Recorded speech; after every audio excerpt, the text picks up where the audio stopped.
Hi there, Pastel, I croak as she wraps her arms around me so tightly that I feel her squishing her chest against mine. Long time no see. You weren't at graduation, she says as she turns to Hieronymous. Oh, and Lord Grabiner, it's such a pleasure to see you again. She makes a move as if she's about to go hug him too, before she suddenly stops in place as if Hieronymous had put up a wall between them. So, how's life? I ask as I take a discreet step closer to Hieronymous. Are you enrolled in college somewhere? Pastel laughs behind her hand and shakes her head. College? Of course not. I've been traveling through the other world with my mother.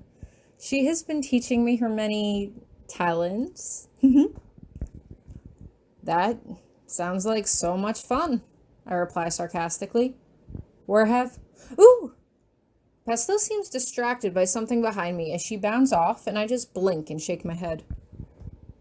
Well, that went better than expected, Hieronymous replies with good humor in his voice.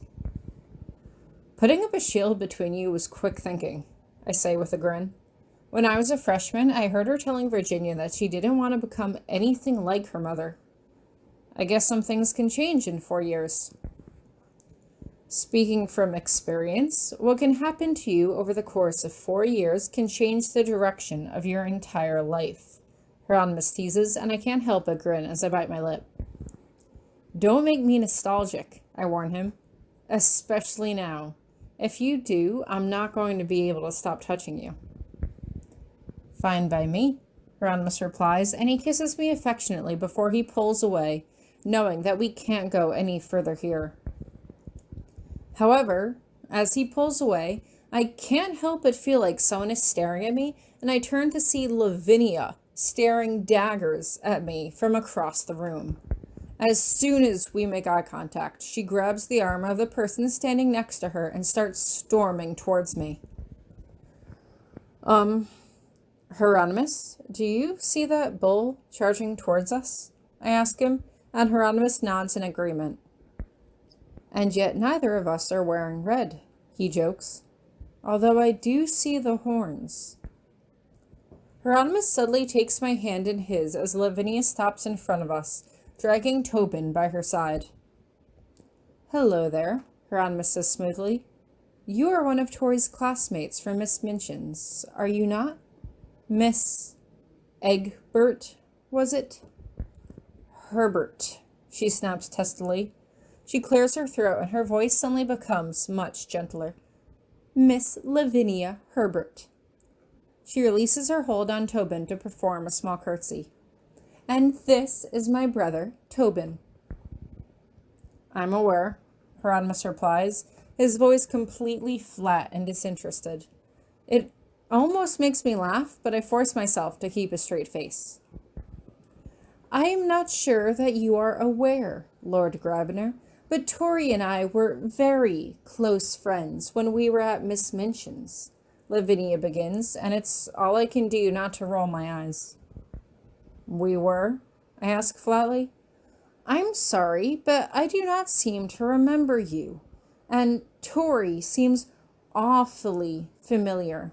I have not yet invited you to use my Christian name.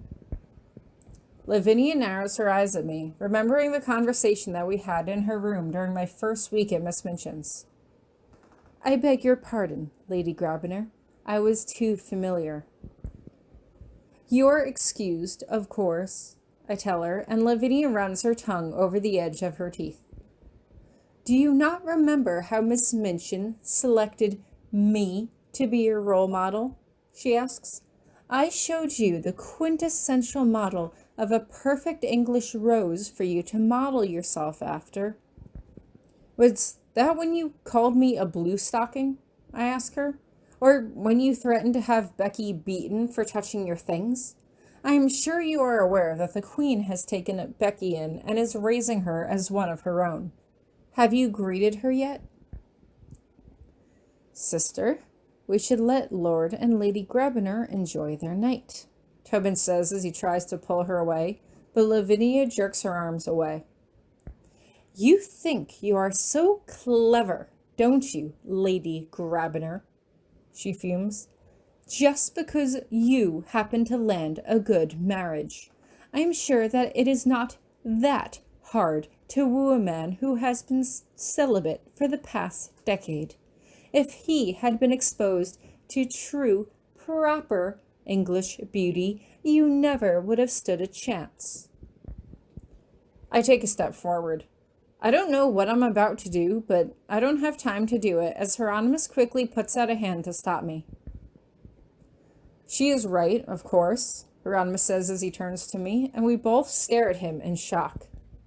True English men want docile, subservient English women with no personality or thoughts of her own. Their only purpose of her existence is to serve her and her husband so that she may maintain his household and spend the rest of her life tending to his needs. Isn't that right, Lady Grabiner? If you say it is true, then it must be, I reply, not sure where he was going with this. And, on a night such as this, a true English gentleman should spend it with a proper English lady. Hieronymous holds his hand out for her, and Lavinia just stares at the both of us before she blinks and seems to take stock of herself. She takes his hand as Hieronymous pulls her to his side, and Lavinia shoots a triumphant smirk in my direction as they head off.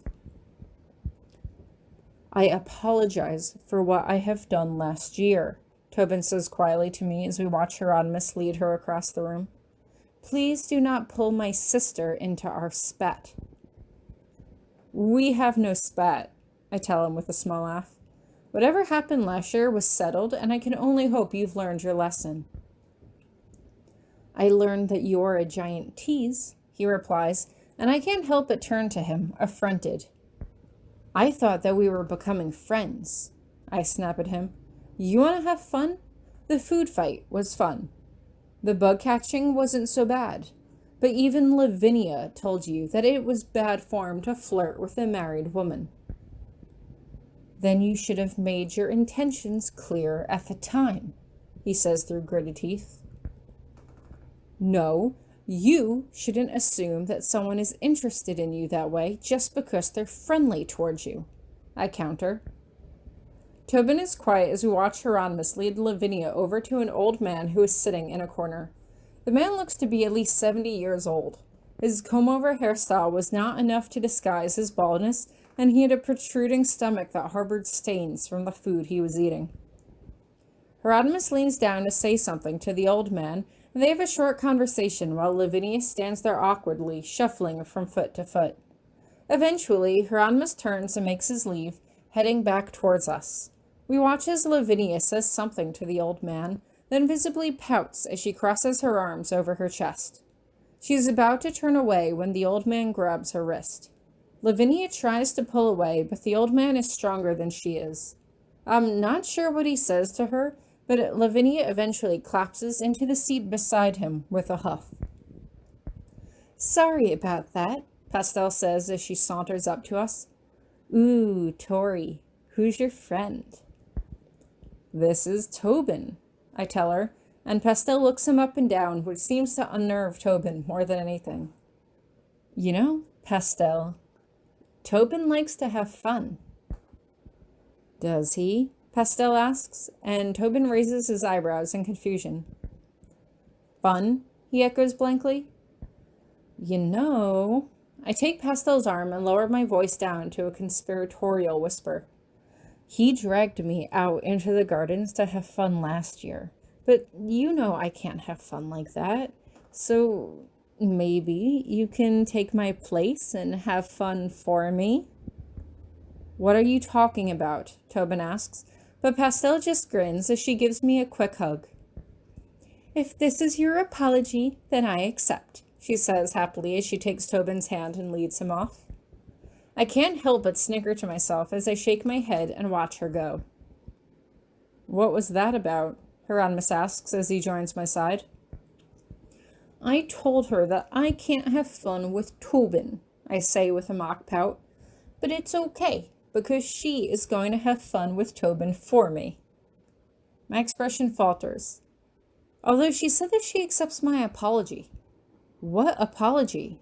For what happened with Keo? Hieronymous shrugs. Most likely. Hopefully, you both can put the matter behind you now. If anything, I should be the one getting the apology for being pulled into her mess and getting cursed, I remind him. And Beige should get an apology for what she did to him. Beige already did get an apology for that. I turn around to see Beige standing there with Becky beside him. Sorry, I wanted to come over and say hi to you earlier, but it looked like you two were, busy.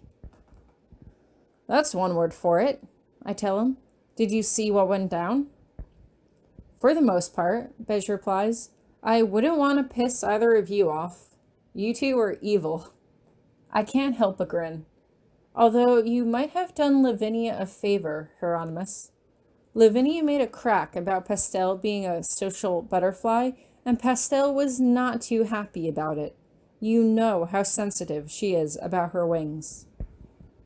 Even I know that, I add. Virginia warned me when I first met her never to talk about her wings. Pastel's small, but apparently she can really throw down if you insult her wings.